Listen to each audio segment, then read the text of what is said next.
Hey everybody, welcome to this week's video. This week's Torah portion is Chayei Sarah, the life of Sarah, because the Torah opens with the words, these were the days of the life of Sarah. She lived for 100 years, 20 years, and 7 years. These are the life of Sarah. That's the opening verse. 100 years, 20 years, 7 years. It's kind of unusual. Imagine going to a cemetery and seeing on a tombstone, this person lived for 90 years, 7 years. Well, first of all, that'd be more expensive, which might be the reason people don't do that, but I think it's just unusual. And Rashi points this out and says, what is going on with this kind of unusual language? And he says, each year, each mention is its own category. When she was 100, it was as though she was 20, just like a 20-year-old is not yet able to be punished in Torah law, even though we are obligated in the commandments at the age of majority, 13 or 12 for a girl. Punishment is not done until they're 20. Sarah, all the way till she was 100, she was like a 20-year-old that couldn't be punished because she had no sin. When she was 20, she was like a 7-year-old. 7-year-old, so beautiful, pretty. 20, she was the same. Then the Torah says, these are the life of Sarah. And again, Rashi says, Kulan shavin l'tova. They were all equal when it came to their goodness. That's a very unusual thing. They were all equal. They were all equally good. Have you ever read about the life of Sarah? Sarah gets married, and her husband is thrown into a furnace. The Midrash tells us in Ur Kasdim. Ur is a fire of Kasdim, the Chaldeans, modern day Iraq, Babylonia. He was thrown into a furnace and miraculously saved. What was his crime? His crime was belief in one God. And then God tells them, time to leave. You got to go to the land I will show you. Where? I don't know. She went to the land of Canaan. She gets it. There's a famine. And after the famine, she goes down to Egypt and she has to hide. And she's taken to the Pharaoh. And then she has no children. And she suggests that Hagar, her maid, marry her husband, which doesn't work out well. As soon as she gets pregnant, she gets upset and she kicks her out. And then she has a baby. And then Sarah gets taken by Avimelech. This is not a lovely life. What kind of, the whole life was good? First of all, who has a whole life that's good? We've all have troubles and problems. But Sarah in particular, she had a really difficult life. And then when she finally has her boy, Yitzchak, the stepson is a bad influence. And she has to convince her husband to kick him out. She kicks him out. And then finally, how does she die? She died, the Midrash tells us, because Avram took her son to the Akedah, the binding of Isaac at the end of last week's portion. And someone told her, your son was killed almost. She got scared to death, literally. How do we say, Kulan shavin l'taiva? They were all equal when it came to their goodness.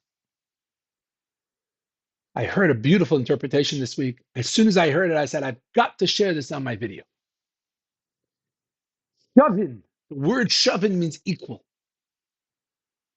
Equal is like equanimity. Equanimity, I love that word. First, it's a beautiful word. Equanimity means you're not fazed. You're not fazed by anything. Nothing makes you too excited or too depressed. You're able to be in control of the way we respond to the events around us. That's equanimity. One of the hardest and most powerful abilities that we can have, that we can control how we respond to events. What drove that equanimity? What drove that equanimity was Latova. She understood that everything is good. That even the bad things in her life, she believed firmly that they were good. And that way, when bad things came her way, she was able to rise above and not get completely bent out of shape. She had a belief and a trust that God does for the best.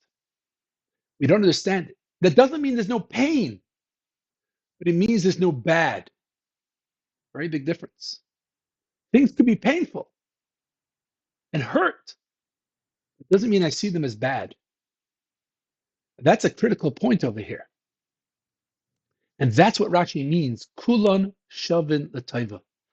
The life of Sarah, all those years, was shavin, were all the same, equally good. Let me share a little story about this from the Gemara of Rabbi Akiva, the famous Rabbi Akiva. He had a statement he would always say, Kol da'avid rachmana l'tav avid. Everything that the merciful one does is for the good. And the story goes as follows. It's a famous story. You may know it. It's worth sharing again. Rabbi Akiva would always travel with a donkey, a rooster, and a candle. The donkey was his SUV, his wagon getting around town.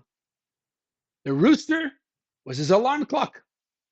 And the candle was so he could study Torah well into the night.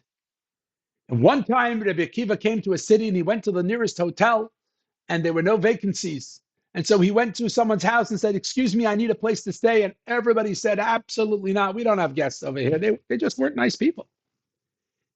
And so Rabbi Akiva was forced to stay in the forest. And what did he say? Called the Ovid Rachmana Letav Ovid. What God does, he does for the best. And so, tied his horse, donkey, put out his rooster away, and took out his candle and started to study, to read. Sure enough, a wind came and blew out the candle. Dark. A few moments later, an animal came and ate his donkey. And a little while later, a cat came and ate his rooster. And each time he said, called the Ovid Rachmana L'Tav Ovid, whatever God does, he does for the best. What could he do? He wakes up in the morning when it's light and he hears a commotion. We've been robbed! We've been robbed! The town had been robbed by bandits. And he realized he was saved from the bandits. Rabbi Akiva believed that everything God did, he did for the best. He didn't know it. He didn't fully understand it. He believed it and he lived it. He was given the opportunity to see how it was for the best. And oftentimes we're not necessarily given that opportunity. But Sarah teaches us, everything is equally good. We don't necessarily understand it. We believe it. The challenge is to live it. Sarah, her whole life, lived that equanimity, being able to stay balanced, to stay focused, to be inspired by a belief that kol ma da'avid rachmana l'tavovid, whatever God does, he does for the best. And with that, I wish you a good Shabbos. Please feel free to leave me any comments or suggestions, ideas, questions, disagreements. Please send them my way.